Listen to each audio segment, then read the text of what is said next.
Tagal ko na rin na nag-a-abroad. Matagal na rin talaga ako nag-iisip na magka-negosyo. Kasi 10 over 10, ma-recommend ko talaga sa kapwa ko or OFW kung naghahanap kayo ng mapa-franchise, pwede nyo gawin negosyo, sa Buba na kayo. Hello po, ako po si Rodel Reyes. Isa po ako sa franchising ni Buba.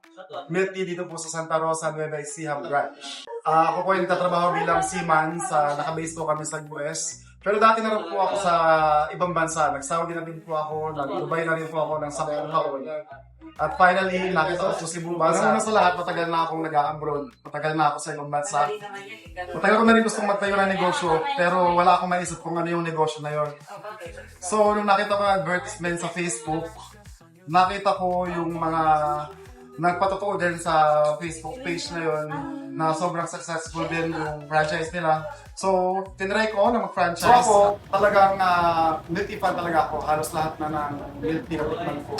Hindi na ako babanggit ng brand, pero halos lahat na natikman ko. Nung natikman ko si Buba Milk Tea, actually, isa yun sa dahilan ko bakit ako nag-franchise. Kasi yung quality ng product nila, as in, ibang-iba sa lasa ng ibang mga pangkaraniwang milk nila.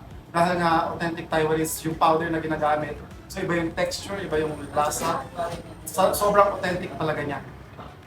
Pati na rin yung ating ginagamit na tea, na Hasang tea, talagang quality. So nakita niyo naman, grand opening natin ngayon. Hindi ko ma-explain yung saya na nararamdaman ko kasi sobrang successful. Hindi lang yan dahil from the soft opening, second day, third day hanggang mag-grand opening. 10 over 10, ma-recommend ko talaga sa kapwa ko or OFW kung naghahanap kayo ng mapa-franchise, pwede nyo gawin negosyo, sa Buba na kayo.